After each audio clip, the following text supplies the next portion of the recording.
अस्सलामुअलैकुम स्टूडेंट्स, आज हम अपने मैथमेटिक्स के लेक्चर नंबर 10 का आगाज़ करेंगे और अपने इस लेक्चर नंबर 10 के अंदर भी हम यूनिट नंबर 2 के एमसीक्यूज़ को ही कंटिन्यू रखेंगे। हमने अपने प्रीवियस लेक्चर नंबर 9 के अंदर यूनिट नंबर 2 के 40 एमसीक्यूज़ तक को कवर किया। आज हम अपने लेक्चर का आगाज़ एमसीक्यूज़ नंबर 41 से करेंगे। तो आए अपने लेक्चर की तरफ चलते हैं। एमसीक्यूज़ नंबर 41 के अंदर क्या है, 1/2 की whole power -3 which is equal to dash के अगर एक फ्रैक्शन दी गई है 1/2 और उसकी होल पावर -3 लिखी गई है तो वो किसके बराबर होगा। इसके ऑप्शन दिए गए, option number 1 1/8, option number 2 8, option number 3 6 और ऑप्शन नंबर 4 1/6। तो आइए इसको सॉल्व करके देखते हैं और देखते हैं कि इसका आंसर क्या आता है। अगर मैं इसकी कैलकुलेशन की बात करूं तो मुझे सवाल दिया गया है 1/2 उसकी होल पावर -3। तो याद रखिएगा, जब इस तरह से दिया जाए तो हमेशा नेगेटिव पावर को पहले कोशिश ये करेंगे आप उसको पॉजिटिव कर दें। अगर 1/2 की होल पावर -3 है तो उसको पॉजिटिव करने के लिए जिसके ऊपर होल पावर होती है तो अंदर की वैल्यू को हम रेसिप्रोकल कर देते हैं। जैसे 1/2 है तो हम लिख देंगे 2/1, इसकी होल पावर 3। अब ये प्लस का 3 हो जाएगा और अपॉन में 1 लिखने की ज़रूरत नहीं होती, इसलिए हम ये कह सकते हैं खाली 2 की पावर 3। और 2 की पावर 3 का मतलब होता है कि 2 आपस में 3 टाइम मल्टीप्लाई होगा, इस तरह से करके 2 2 ज़ा 4 2 ज़ा 8, तो आंसर आ रहा है 8। बाज़ बच्चे क्या करते हैं 2 को 3 से मल्टीप्लाई कर देते हैं, जो गलत होता है। बल्कि जिस नंबर के ऊपर पावर होती है वो नंबर आपस में जो है वो उतनी दफ़ा मल्टीप्लाई होता है। तो ये 2 2 ज़ा 4 2 ज़ा 8, इसका मतलब है कि इसका 8 राइट आंसर होगा। तो एमसीक्यूज़ की तरफ चलते हैं। तो एमसीक्यूज़ नंबर 41 के ऑप्शन के अंदर हम देखते हैं तो ऑप्शन के अंदर 8 दिया गया, इसका मतलब है कि 8 इसका राइट आंसर होगा। सही है। इसी तरह से एमसीक्यूज़ नंबर 42 की बात करते हैं तो कह रहा है √2 + 1 ब्रैकेट में फिर √2 - 1 फिर ब्रैकेट में इक्वल टू डैश। जब इस तरह से लिखा जाए कि दो नंबर आपस में मल्टीप्लाई हो रहे हैं, ठीक है, और उनके दरमियान कोई साइन ना हो, जैसे दो ब्रैकेट्स हैं इनके दरमियान कोई साइन नहीं है तो उसका मतलब ये मल्टीप्लाई हो रहे हैं। तो ये कोशिश करें कि अव्वल तो इसको सॉल्व करने के लिए आप ये कोशिश करेंगे इस पर कोई फार्मूला अप्लाई हो रहा है तो वो अप्लाई कर दें। अगर नहीं हो रहा तो हर पहली ब्रैकेट को दूसरी ब्रैकेट के हर एलिमेंट सबको मल्टीप्लाई करना पड़ेगा, या दूसरी ब्रैकेट के जितने भी एलिमेंट हैं उनको तो बारी बारी पहली ब्रैकेट से मल्टीप्लाई करना पड़ेगा। फॉर्मूले का इसलिए कहा जाता है कि फॉर्मूले से हमारी चीज़ एक तो जल्दी सॉल्व हो जाती है और हमारा टाइम भी सेव हो जाता है। ठीक है, तो आए एमसीक्यूज़ को सॉल्व करके देखते हैं, तो फिर देखते हैं इसका आंसर क्या आता है और फिर इसके ऑप्शंस को भी देख लेते हैं। सवाल में क्या दिया गया, √2 + 1 और दूसरे नंबर पर √2 - 1। अब देखें फार्मूले का किस तरह से पता लगेगा कि लग रहा है या नहीं लग रहा। अगर दो वैल्यूज मल्टीप्लाई हो रही हैं, अगर आप देखेंगे तो पहली वाली प्लेस ए की होती है और दूसरी ब्रैकेट में भी पहली प्लेस ए की होगी। अगर ए और ए सेम एलिमेंट है और बी और बी भी सेम एलिमेंट है, लेकिन उनके साइन अगर डिफरेंट हो, जैसे यहाँ प्लस है और यहाँ पर क्या माइनस है, तो याद रखिएगा तो उस सूरत में हम यह क्या करते हैं, हम उस सूरत के अंदर यहाँ फार्मूला लगाने की कोशिश करते हैं। कौन सा फार्मूला वो मेंशन करते हैं, a + b × a - b इसके बराबर होता है a² - b² के। इसका मतलब पहला एलिमेंट जो है वो √2 है, उसका भी स्क्वायर ले लेंगे और दरम्यान में माइनस का साइन होगा और b² जो है उसका भी हम क्या ले लेंगे, स्क्वायर ले लेंगे। तो आए इसको सॉल्व करते हैं इसी फार्मूले के तहत। अगर इसको मैं सॉल्व करके देखूं तो क्या होगा, √2 उसका स्क्वायर -1 का स्क्वायर, स्क्वायर से ये रूट कट जाएगा। सही है, तो क्या बचेगा 2 - 1 का स्क्वायर 1। बात बचे 1 का स्क्वायर 2 कर रहे होते हैं, ऐसा नहीं करना। 1 के ऊपर कोई भी पावर हो उसका जो आंसर आएगा वो 1 ही होगा। तो 2 में से 1 गया, क्या बचा 1। इसका मतलब है कि अगर 1 ऑप्शन में दिया गया तो 1 हमारा राइट आंसर होगा। आपने देखा कि टाइम भी इससे हमारा सेव हुआ और हमारा सवाल भी जल्दी सॉल्व हो गया। तो एमसीक्यूज़ की तरफ चलते हैं। तो मैं देखूंगा कि MCQ नंबर 42 के जो ऑप्शंस दिए गए हैं वो क्या दिए गए हैं? पहला ऑप्शन 2 दिया गया, दूसरा ऑप्शन 0, तीसरा 1, चौथा √2। तो अभी हमने सॉल्व करके देखा तो हमारा आंसर आ रहा था 1, इसका मतलब 1 इसका राइट आंसर होगा। इसी तरह से MCQ नंबर 43 के अंदर कह रहा है 7 - 2 √2 ब्रैकेट के अंदर, फिर ब्रैकेट 7 + 2 √2 इक्वल टू डैश। तो अगर मैं देखूं, जिस तरह मैंने बताया कि 7 भी एक ब्रैकेट के पहले प्लेस पर है, दूसरी ब्रैकेट के भी पहले प्लेस पर 7 ही है। 2 √2 पहली ब्रैकेट के दूसरे प्लेस पर है और दूसरी ब्रैकेट में भी 2 √2 दूसरे प्लेस पर है, लेकिन इनके साइन ऑपोजिट है। इसका तो हमें पता हो कि यहाँ पर a - b और a + b का फॉर्मूला लगेगा जो कि a² - b² के बराबर होता है। तो आए फिर इसको भी सॉल्व करके देखते हैं। तो क्वेश्चन क्या दिया गया था? 7 - 2 √2 और 7 + 2 √2। ये ज़रूरी नहीं है कि पहली ब्रैकेट में प्लस होना चाहिए और दूसरी ब्रैकेट में ही माइनस होना चाहिए, नहीं, पहली में माइनस भी हो सकता है, दूसरी में प्लस भी हो सकता है, क्योंकि मल्टीप्लाई में हम जैसे 2 को 3 से मल्टीप्लाई करें या 3 को 2 से बात एक ही होती है, तो इस तरह भी लिख सकते हैं। तो फार्मूले पे कोई चेंज नहीं होगा, हमें उस फार्मूले के तहत इसको सॉल्व करना है। तो आए सबसे पहले फार्मूले को मेंशन करते हैं। अगर मैं बात करूँगा तो ये a होगा, ये वाली साइड b कहलाएगी, सेम ये भी a कहलाएगी और ये वाली पूरी साइड क्या कहलाएगी? b। अगर मैं यहाँ फार्मूले को मेंशन करूँ तो क्या होगा? a - b, a + b जो के बराबर होगा a² - b² के। तो इसको भी सॉल्व करते हैं। तो मैं देखूंगा a की वैल्यू जो है वो 7 है, उसका स्क्वायर, माइनस b की वैल्यू 2 √2 है, उसका स्क्वायर। तो 7 का स्क्वायर 49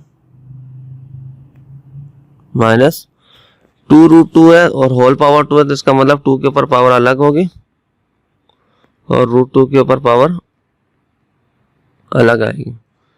49 माइनस 2 का स्क्वायर 4, मतलब 2 × 2, इस 2 से ये रूट कटा तो क्या बना 2।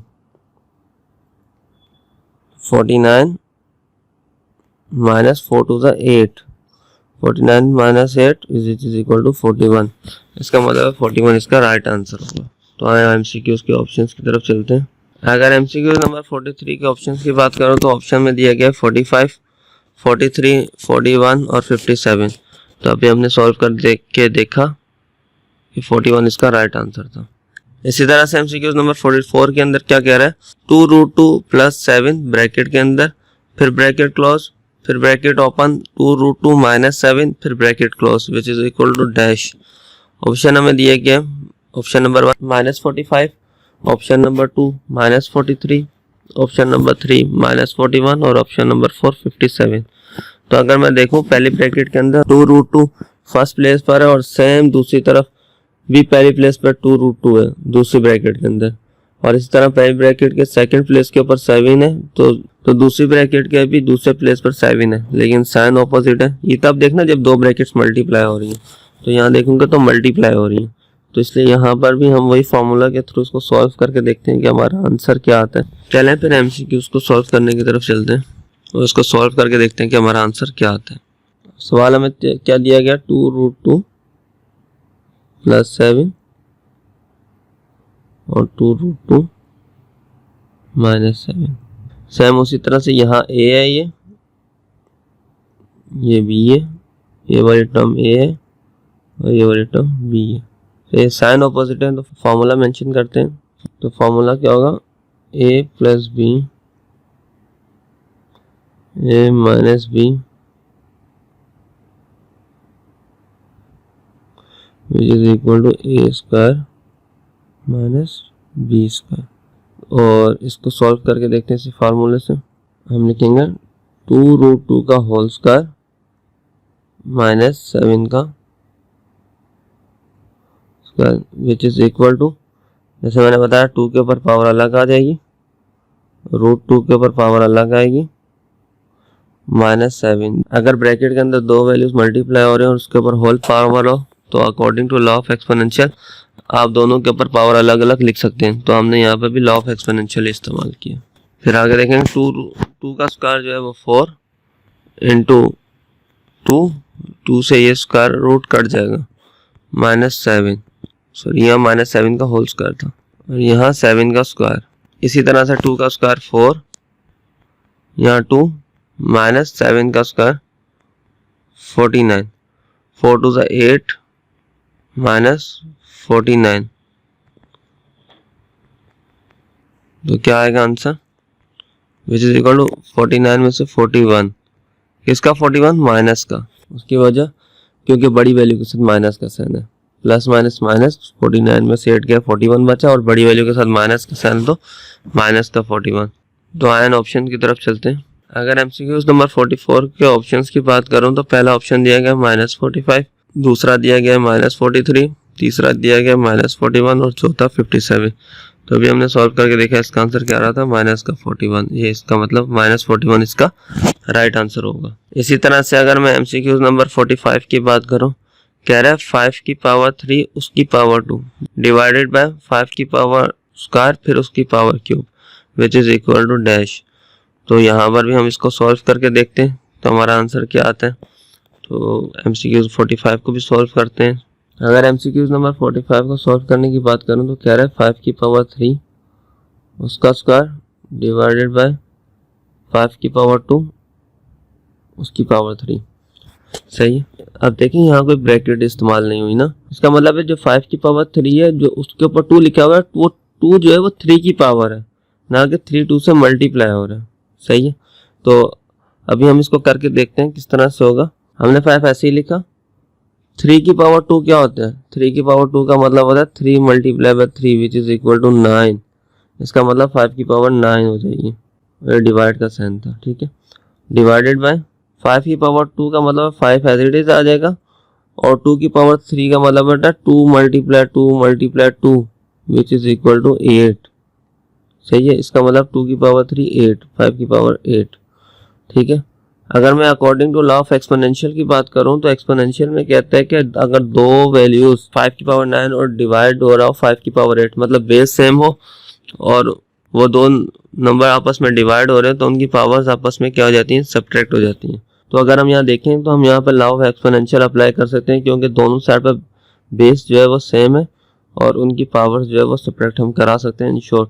वरना मुझे 5 को 9 टाइम्स सॉल्व करना पड़ेगा और दूसरे 5 को 8 टाइम्स और फिर इसको सॉल्व करेंगे तो ये हमारा सवाल बहुत लेंथी हो जाएगा और टाइम वेस्टेज भी है, ठीक है। तो हम अपना टाइम को बचाने के लिए इसको क्या करेंगे, लॉ ऑफ एक्सपोनेंशियल के थ्रू सॉल्व करेंगे कि अगर दो वैल्यूज जिनके दरमियान बेस सेम हो और वो डिवाइड हो रही है तो उनकी पावर को हम सब्ट्रैक्ट करा देते हैं। 5 की power 9 minus 8 which is equal to 5 की पावर 1 और 5 की पावर 1 किसके बराबर होता है, 5 के बराबर होता है। तो इसका मतलब 5 इसका राइट आंसर होगा। सही है। तो आए ऑप्शन की तरफ चलते हैं। तो अगर मैं एमसीक्यूज नंबर 45 की बात करूं तो 5 इसका राइट आंसर था। सही है। इसी तरह से मैं एमसीक्यूज नंबर 46 की बात करूं तो कह रहा है 5 का क्यूब ब्रैकेट फिर स्क्वायर डिवाइडेड बाय 5 का स्क्वायर फिर ब्रैकेट फिर 3 which is equal to dash. तो आए इसको भी सॉल्व करके देखते हैं और फिर देखते हैं कि इसके ऑप्शंस कौन से और आंसर हमारा कौन सा राइट होगा। यहाँ लिखा है 5 की पावर 3 उसका स्क्वायर डिवाइडेड बाय 5 की पावर 2 उसका क्यूब। अब ये दो एमसीक्यूज मैंने इसलिए डिफरेंट लिए ताकि आप लोगों का कॉन्सेप्ट क्लियर हो जाए।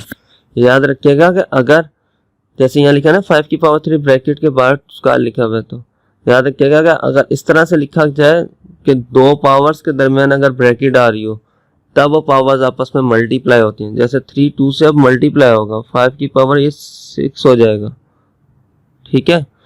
लेकिन अगर ये ऐसा ना हो, फॉर एग्जांपल अगर ये ब्रैकेट नहीं होती 3 के बाद तो ये 3 की पावर स्क्वायर होती, लेकिन अगर दो पावर्स के दरमियान ब्रैकेट आ जाए तो वो आपस में मल्टीप्लाई हो रही होती हैं।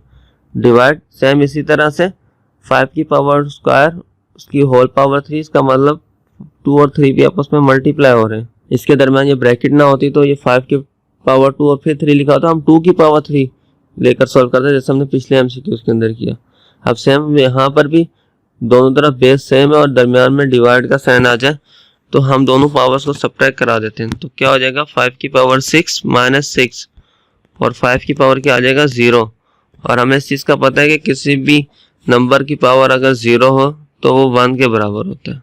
तो यहाँ पर इसका हमारा आंसर आएगा 1 और वहाँ क्या आ रहा था 5। तो एक सिर्फ ब्रैकेट लगाने की वजह से सवाल के अंदर इतना फर्क पड़ गया। तो इस चीज़ को जो है वो आप थोड़ा ध्यान में रखते हुए ना एमसीक्यूज को सॉल्व करिएगा। सही है, इससे थोड़ा कन्फ्यूजन होती है, तो मैंने आप लोगों की कन्फ्यूजन क्लियर करने की कोशिश की और होप कि आपकी कन्फ्यूजन है ना वो क्लियर हो गई होगी। सही है, तो एमसीक्यूज के ऑप्शन की तरफ चलते हैं। एमसीक्यूज 46 के ऑप्शंस की बात करें तो कह रहा है option number 1 25, option number 2 1, option number 3 2, option number 4 5।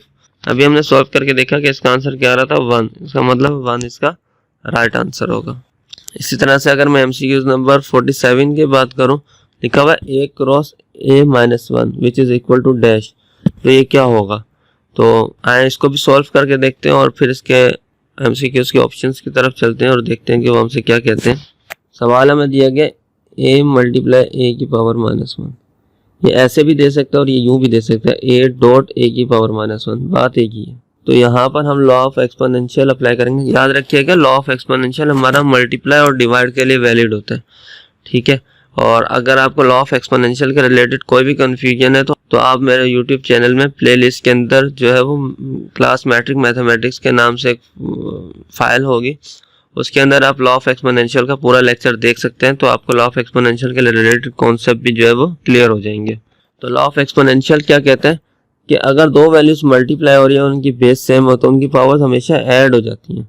तो हम लिखेंगे कि a की पावर 1 प्लस और दूसरे की वैल्यू माइनस 1, क्योंकि लॉ ऑफ एक्सपोनेंशियल मल्टीप्लाई पर अप्लाई कर रहे हैं और अगर डॉट लिखा उसका मतलब भी मल्टीप्लाई करना ही होता है। तो हम लिखेंगे कि a 1 प्लस माइनस माइनस 1, तो क्या आया a की पावर 0। ये मैंने आपको बताया था कि कोई भी नंबर हो, कोई वेरिएबल हो, उसकी पावर अगर 0 हो तो वो हमेशा 1 होता है। तो इसका मतलब है कि इसका आंसर जो आएगा वो 1 आएगा। तो आया एमसीक्यूज के ऑप्शन की तरफ चलते हैं। अगर मैं एमसीक्यूज नंबर 47 के ऑप्शंस की बात करूं तो ऑप्शन नंबर 1 में हमें 1 दिया गया, ऑप्शन नंबर 2 में a दिया गया, ऑप्शन नंबर 3 में 0 और ऑप्शन नंबर 4 में 1/a। तो हमारा जो राइट आंसर होगा वो क्या होगा 1, तो हमने जो भी सॉल्व करके देखा। इसी तरह से एमसीक्यूज नंबर 48 के अंदर हमें क्या कह रहा है 1/15 x की पावर 0 इक्वल टू डैश, तो ये किसके बराबर होगा। तो इसको भी सॉल्व करके देखते हैं, फिर इसके ऑप्शंस को पढ़ेंगे और फिर देखते हैं कि हमारा राइट आंसर कौन सा होगा। अगर मैं एमसीक्यूज नंबर 48 के सॉल्यूशन की बात करूं तो उसमें क्या रहा है 1/15 x की पावर 0, सही है। तो इसको कैसे सॉल्व करेंगे, ये 1/15 ऐसे ही रहेगा और किसी भी नंबर की पावर 0 तो वो क्या हो जाता है 1, इसका मतलब 15 1 15, इसका मतलब 1/15 जो है वो इसका राइट आंसर होगा। तो आए इसके ऑप्शंस की तरफ चलते हैं। तो एमसीक्यूज नंबर 48 के अगर मैं ऑप्शंस की बात करूं तो पहला ऑप्शन दिया गया 1/15, दूसरा 1/0, तीसरा 1/15x और चौथा 15। तो हमने अभी सॉल्व करके देखा तो इसका राइट आंसर आ रहा था 1/15, इसका मतलब 1/15 जो है इसका राइट आंसर होगा। सही है, आई होप कि आपको यहाँ तक लेक्चर अच्छी तरह से समझ आ गया होगा।